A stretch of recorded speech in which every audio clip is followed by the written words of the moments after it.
Hey guys, how you doing? It's RhinoDoc here, and today we're going to talk about disaster bug out kit. So everybody, we always talk about the bug out bag, right? This is something that you're going to have a little bit more something that you take in your car or whatever. So what we're going to talk about is the community, or is your family bug out kit. When I'm talking about bug out, there's a whole bunch of different reasons why people need to bug out or make the decision to leave their primary residence.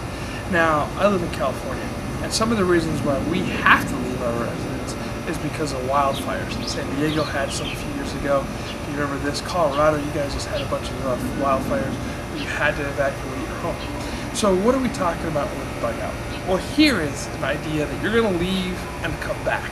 You're going to leave your home and you're going to go back to your home. So you don't need to bring everything, the kitchen sink, the whole 9 yards. You need to be able to bring what you need to have to survive for that period of time.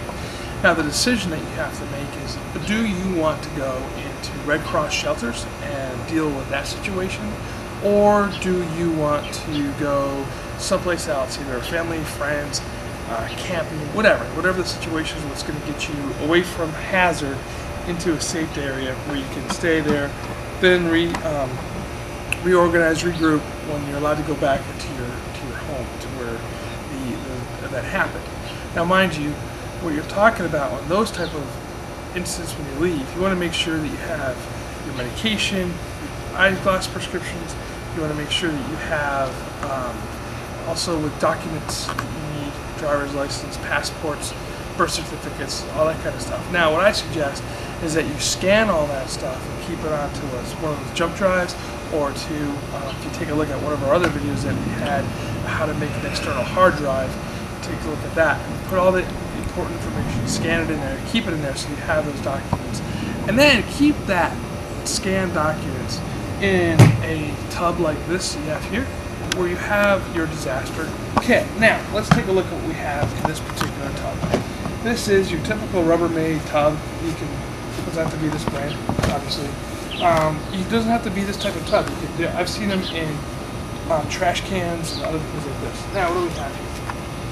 I have a solar crank flashlight / radio, so you can keep getting information. 1 is good, 2 is 1. Okay. Now this particular one I have some caution tape in there, and this is just so you can see, so you can tape things off, and also if you have low-hanging areas, so you can make sure that you know where those things are as well. Now, I have an inexpensive tube tent here. Now this tube tent, even if I wouldn't use this particular area of the shelter, but you could use this as well. It's nice and bright orange as a signal device. And also you can use this for gathering rain and such with this. This is a really good device for that. I have matches, and my matches are in a waterproof case. These are actually waterproof matches in a waterproof bag. Alright. Various pairs of working gloves. If I don't have my working gloves with me, I want to make sure I have gloves. You don't want to get your hands all cut up. These are chem lights. These here are used for in case you need to have more light, and it's always a good source. Another AM FM radio. You should have this one is battery operated. And again, just so you can always make sure you have information going on. I have a folder stove in here, which this is used for candles. You can use other devices for flaming here. Another good device to pick your food.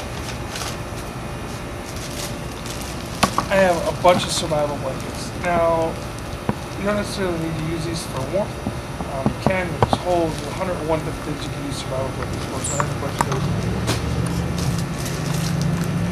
I have utility cord,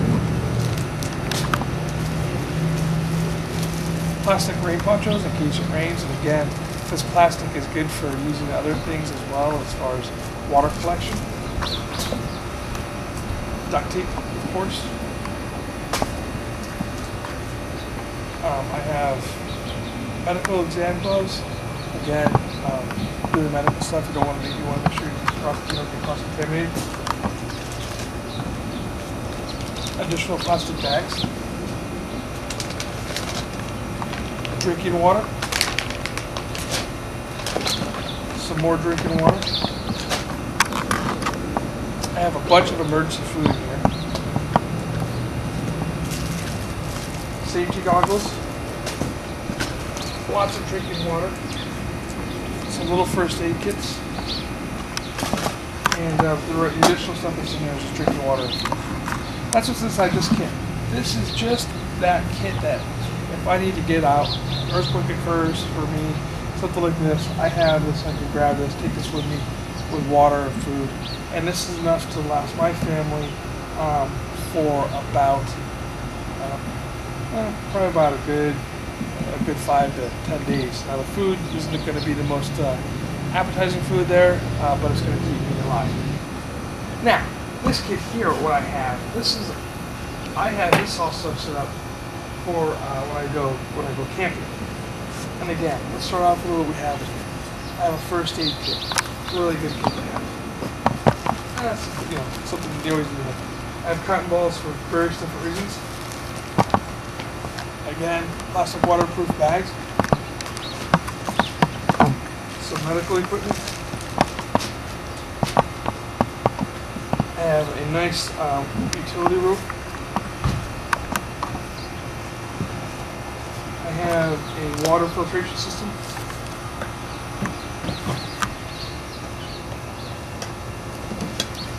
Some more medical equipment.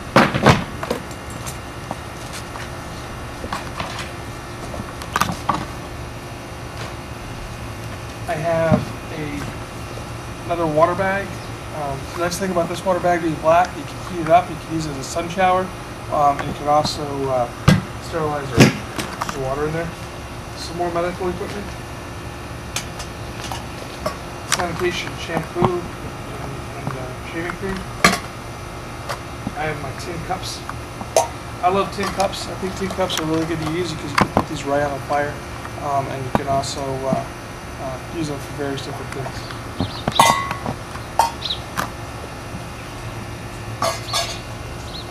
Some very important here.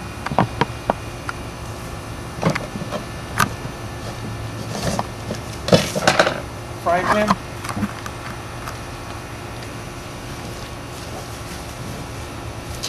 Tent. This is a really good 4-person sleeping tent.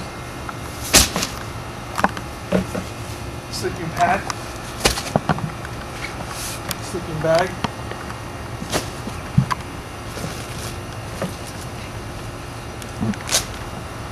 Multi-tool.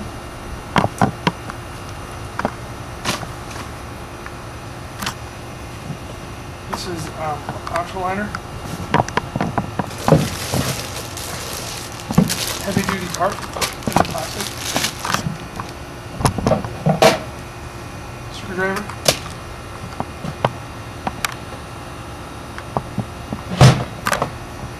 Toothbrush. Camping stove, along with 4 bottles of propane. So now, those two kits together are a really good evacuation kit, if you will. That if you need to leave, then you're going to come back. There's in my other bag, I have some additional foods that I'll bring, and I also have another bucket that has additional dry foods that you could bring. That I'll bring along with me if I had to leave my home in a hurry, and knowing that I was going to come back. So those are really made for disasters such as fires or an evacuation time, such as if you have an earthquake and you need to leave your home. So anyway, this is RhinoDoc. Signing off.